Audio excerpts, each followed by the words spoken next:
தனுஷும் யோக்கியம் கிடையாது. உங்களுக்கு தெரியும். பல பேர்த்தோடத அப்படி பல சேட்டைகள் பண்ணியிருக்காரு. அந்த விதத்துல நயன்தாராவோட லைஃப்ல இந்த மாரி ஒரு சேட்டை பண்ணியிருக்காரு. இசையும் இசைஞானியும் பிரிக்க முடியாது. ஸ்டைலையும் ரஜினியும் பிரிக்க முடியாது. நடிப்பையும் கமலையும் பிரிக்க முடியாது. அந்த மாதிரி கான்ட்ரோவர்சியும் தனுஷையும் பிரிக்க முடியாது. நயன்தாராவ கரெக்ட் பண்ணிட்டாரு அந்த படத்துல. அதனால லைஃப்ல செட்டில் ஆயிட்டாரு. காசு விஷயம்னு வரும்போது தான் இந்த மாரி ஸ்டார்ஸ், இந்த மாரி பெரிய மனுஷங்கள்லாம் எச்சை ஆயிடுறீங்க. ஓஎஸ் கார்டன்ல ரூ. 150 கோடி செலவு பண்ணி வீடு கட்டியிருக்கிற தனுஷ்க்கு இந்த ரூ. 10 கோடி ஒரு மேட்டரா? ஓ யார்யா நீயி? தனுஷ் மேலயும் தப்பு இல்லைங்கிற, விக்னேஷ் சிவன் மேலயும் தப்பு இல்லைங்கிற, நயன்தாரா மேலயும் தப்பு இல்லைங்கிற, இல்ல 3 பேர்த்து மேலயும் தப்புங்கிற. என்னதான் சொல்ல வர்ற அப்படின்னா, வெல்கம் டு பேப்பர் ரோஸ்ட். இந்த வீடியோல என்ன பார்க்க போறோம்னா, இன்னைக்கு காலையில இருந்து ட்விட்டர்ல ஒரு பிரச்சனை போயிட்டு இருக்கு. யாருக்குன்னா தனுஷுக்கும் நயன்தாராவுக்கும். அட தனுஷுக்கும் நடிகையோட பிரச்சனையான உடனே அங்க போயிடாதீங்க. அந்த மாதிரி பிரச்சனை கிடையாது. இது வேற மாதிரி பிரச்சனை. சரி, தனுஷுக்கும் நயன்தாராவுக்குள்ளயும் என்ன பிரச்சனை போயிட்டு இருக்கு? இதுல யார் மேல தப்பு அப்படின்னு இந்த வீடியோல டீட்டெயிலா பார்ப்போம். அந்த வீடியோ ஸ்கிப் பண்ணாம பாருங்க. ஃபர்ஸ்ட் என்ன பிரச்சனை தனுஷுக்கும் நயன்தாராவுக்குன்னா, இப்போ நீங்க பார்த்துருப்பீங்க நயன்தாராவோட மேரேஜ் ஒரு 2 இயர்ஸ்க்கு முன்னாடி நடந்துச்சு. அந்த மேரேஜ் வீடியோவை நெட்ஃப்ளிக்ஸ் வாங்கியிருக்கிறதாகவும், நெட்ஃப்ளிக்ஸ்ல ரிலீஸ் ஆக போகுது ஒரு டாக்குமெண்ட்ரி ஆகும்னு சொன்னாங்க.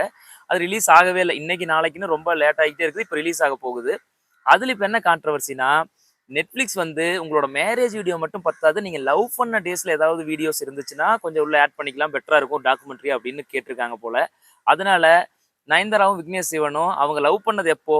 நானும் ரவுடி தான் ஷூட்டிங் ஸ்பாட்ல தான். ஸோ நானும் ரவுடி தான் ஷூட்டிங் ஸ்பாட்ல இருக்கிற ஏதோ மேக்கிங் வீடியோவை ஒரு 3 செகண்ட் வீடியோன்னு சொல்றாங்க. 3 செகண்ட் வீடியோவை அதில் ஆட் பண்ணியிருப்பாங்க போல அந்த டாக்குமெண்ட்ரியில. இதுல என்ன பிரச்சனைனா, இத அது அந்த நானும் ரவுடி தான் படத்துடைய ப்ரொடியூசர் தனுஷ். தனுஷ் இப்ப என்ன பண்ணியிருக்காருன்னா, அந்த 3 செகண்ட் வீடியோ என்னோட ப்ரொடக்ஷன் அப்போ அந்த படம் நடந்தப்போ எடுத்த வீடியோ தானே. ஸோ அந்த வீடியோவுக்கு எனக்கு 10 கோடி வேணும் அப்படின்னு சொல்லி கேஸ் போட்டிருக்காரு.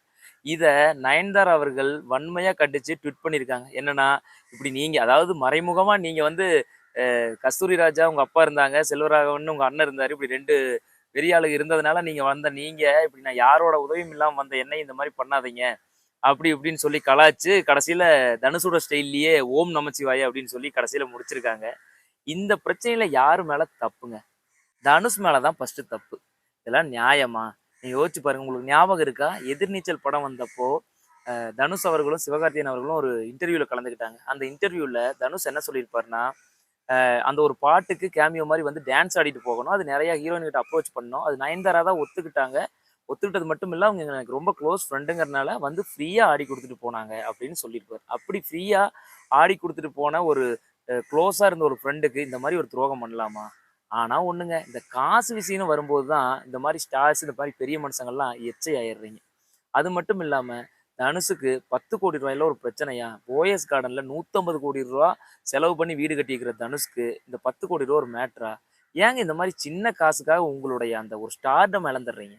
அடுத்து விக்னேஷ் சிவன். விக்னேஷ் சிவன் மேல மட்டும் எல்லாம் கரெக்ட்டா? அவர் மேலயும் தப்பு தான். விக்னேஷ் சிவனுக்கு ஃபர்ஸ்ட் படம் போடா போடி. போடா போடி சரியா போகாம பல வருஷம் கேப்ல அலைஞ்சுகிட்டு இருக்காரு. அங்க இங்கேன்னு அலைஞ்சு படமே எதுவும் கிடைக்காதப்போ, இவர் விஜய் சேதுபதி கால் ஷீட் குடுத்து, தனுஷ் ஓகே சொல்லி, அந்த படம் நடந்துச்சு நானும் ரவுடி தான். அந்த நானும் ரவுடி தான் தான் அவரோட வாழ்க்கையவே புரட்டி போட்டது. அப்படியா? ஏன்னா 1000 கோடி அடிச்சதா? அப்படின்லாம் கேட்காதீங்க. நயன்தாராவ கரெக்ட் பண்ணிட்டாரு அந்த படத்துல. அதனால லைஃப்ல செட்டில் ஆயிட்டாரு. நீங்க வந்து கஷ்டப்பட்டு ஒரு ப்ரொடியூசர்ட்ட போய் ஒரு கதை சொல்லி எல்லாம் பண்ணுவீங்க. இப்ப படம் பண்ணுவீங்க. அதுக்கு அவரும் ப்ரொடியூஸ் பண்ணுவாரு, காசு போடுவாரு. அவரு போடுற காசுல நீங்க உட்காந்து லவ் பண்ணிட்டு இருப்பீங்க. இதுல நியாயம் யாரு பக்கம்ன்னு பார்த்தா, நயன்தாரா பக்கம் தாங்க. ஏன்னா, நயன்தாரா வந்து ஒரு வீடியோஸ் ஒரு இதுல Netflixல கேட்டிருக்காங்க. அதுக்கு ஒரு 3 செகண்ட் வீடியோ எடுத்து குடுத்துருக்காங்க.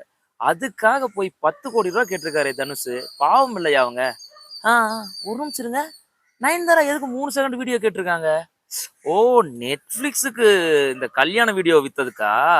கல்யாண செலவையெல்லாம் ஏன் நம்ம பண்ணணும்னு, கல்யாண வீடியோ எடுத்து அந்த கல்யாண வீடியோவையும் நெட்ஃபிளிக்ஸுக்கு நீங்க டாக்குமெண்ட்ரியா வித்துருவீங்க. அதுல பல கோடி காசு பார்ப்பீங்க. அதுவும் அந்த ப்ரொடியூஸ் பண்ணி காசு போட்டு எடுத்த அந்த ஷூட்டிங் ஸ்பாட்ல லவ் பண்ணுவீங்க. அங்க இருக்கிற வீடியோவ எடுத்து குடுப்பீங்க. அத காசு போட்ட ப்ரொடியூசர் உங்ககிட்ட காசு கேட்க மாட்டானா? காசு கேட்டா உடனே நீங்க அண்ணன் தயவுல வந்தீங்க, அக்கா தயவுல வந்தீங்க. இங்க பாருங்க. தயவு செஞ்சு அத சொல்லாதீங்க. கஸ்தூரி ராஜா வயித்துல நீங்க பொறந்திருந்தா நீங்க ஹீரோயின் ஆயிருக்க மாட்டீங்களா? நீங்க ஒரு நார்மலான ஒரு பேக்ரவுண்ட்ல இருந்து வந்து இவ்வளவு பெரிய ஸ்டார் ஆனது எங்களுக்கெல்லாம் இன்ஸ்பிரேஷன் தான். வாழ்த்துக்கள் அதுக்கு. ஆனா அதுக்காக ஒரு ஸ்டாரோட வயித்துல பொறந்ததுக்காக, அவங்களோட பையனா புள்ளையா பொறந்ததுக்காக அவங்க ஸ்டாரே ஆகக்கூடாதுன்னா எப்படி? நல்லா தெரிஞ்சுக்குங்க. ஒருத்தனுக்கு திறமை இருந்தா மட்டும் தான் வளர முடியும். அதாவது அவன் கஸ்தூரி ராஜா சாரோட வயித்துல பொறந்து அவரோட பையனா பொறந்த ஒரே காரணத்துக்காக அவர் இவ்வளவு பெரிய ஸ்டார்டம்ல இருக்கல. அப்படி இருந்ததுனால துள்ளுவதலைமை வாய்ப்பு வேணா கிடைச்சிருக்கலாம். இதை இன்னைக்கு ராயன் வாய்ப்பு வரைக்கும் கஸ்தூரி ராஜானால கிடைக்கல. அது தனுஷ் உருவாக்கிட்டது. ஓ! அப்ப நயன்தாரா மேல தான் தப்பா? அப்படின்னா, அப்படிலாம் இல்ல. தனுஷும் யோக்கியம் கிடையாது. உங்களுக்கு தெரியும். பல பேர்த்தோடத அப்படி பல சேட்டைகள் பண்ணியிருக்காரு. அந்த விதத்துல நயன்தாராவோட லைஃப்ல இந்த மாரி ஒரு சேட்டை பண்ணியிருக்காரு. நம்ம அதுக்கெல்லாம் ப்ரூஃப் இல்லாதனால நம்ம எதுவும் அத வெளிப்படையா பேசல. அவ்வளவுதான். மத்தபடி சேட்டைகளுக்கே பேர் போனவர்ல தனுஷ். அது என்னமோ சொல்லுவாங்களே, இசையும் இசைஞானியும் பிரிக்க முடியாது, ஸ்டைலையும் ரஜினியும் பிரிக்க முடியாது, நடிப்பையும் கமலையும் பிரிக்க முடியாது. அந்த மாதிரி கான்ட்ரோவர்சியும் தனுஷையும் பிரிக்க முடியாது. ஸோ கான்ட்ரோவர்சிக்கு பேர் போன தனுஷ் இதெல்லாம் பண்றதுல ஒண்ணும் ஆச்சரியம் இல்லைல்ல. ஓ! யார்யா நீயி? தனுஷ் மேலயும் தப்பு இல்லைங்கிற, விக்னேஷ் சிவன் மேலயும் தப்பு இல்லைங்கிற, நயன்தாரா மேலயும் தப்பு இல்லைங்கிற, இல்ல 3 பேர்த்து மேலயும் தப்புங்கிற. என்னதான் சொல்ல வர்ற? அப்படின்னா, இது எல்லாமே பிசினஸ்ங்க. எப்படின்னா, ரூ. 10,00,00,000 இவரு கேட்டு கேஸ் போட்டிருக்காரு. அதுக்கு அது மட்டும் இவரு பக்கம் இதாயிருச்சுன்னா, ரூ. 10,00,00,000 தனுஷுக்கு கிடைக்கும். ஸோ, தனுஷுடைய பிசினஸ் சக்சஸ். அப்படி ரூ. 10,00,00,000 குடுக்கலன்னா, Netflixல இருந்து பல கோடி வரும். அத நயன்தாராவே வச்சுக்கலாம். நயன்தாராவோட பிசினஸ் சக்சஸ். அப்படி இல்ல, இவருக்கு 10,00,00,000 தான் குடுத்தாலும், Netflixல இருந்து பல கோடி வரும். Nayanthara business success. இன்னொன்னு என்னன்னா, இது நம்ம யூகம் தான். என்னன்னா, நெட்ஃபிளிக்ஸே இது ஒண்ணும் பெரிய அதாவது ரொம்ப நாள் ஆயிப்போச்சுல்ல. ஏன்னா நயன்தாராவோட குழந்தையெல்லாம் ஸ்கூலுக்கு போயிருச்சு. இனி ஸ்கூலுக்கு போப்போகுது. இப்பதான் வந்து ரிலீஸ் ஆகுது. அப்ப மேரேஜ் அப்போ ஒரு பூம் இருந்தது. இப்போலாம் ஒண்ணுமே கிடையாதுங்க. அதனால ஏதாவது ஒரு பூம் வேணும்னு நெட்ஃபிளிக்ஸ்காரனே சொல்லி இந்த பிரச்சனைய கலைப்ப சொல்லி, தனுஷ ட்வீட் போட வச்சு, நயன்தாராவ எதிர்ப்பு தெரிவிக்க வச்சு கூட பண்ணியிருக்கலாம். ஏன்னா, இது எல்லாமே பிசினஸ். இதெல்லாம் பார்த்து இது யாருக்கு தெரியுமா நஷ்டம்? இது உட்காந்து நான் தனுஷுக்கு சப்போர்ட் பண்றேன், நான் நயன்தாராவுக்கு சப்போர்ட் பண்றேன்னு சோசியல் மீடியால கூவிக்கிட்டு இருக்கீங்க பாருங்க. உங்களுக்கு தான் டைம் வேஸ்ட். போய் பொழப்ப பாருங்க. இந்த வீடியோ புடிச்சிருந்ததுன்னா ஷேர் பண்ணுங்க, சப்ஸ்கிரைப் பண்ணுங்க, லைக் பண்ணுங்க, கமெண்ட் பண்ணுங்க. இந்த எஸ்எஸ்எல்சிய மறக்காம பண்ணுங்க. இந்த மாரியான நெறைய வீடியோக்கள் உங்களுக்கு வந்துகிட்டே இருக்கும். இன்னொரு வீடியோல சந்திக்கிறேன். நன்றி, வணக்கம்.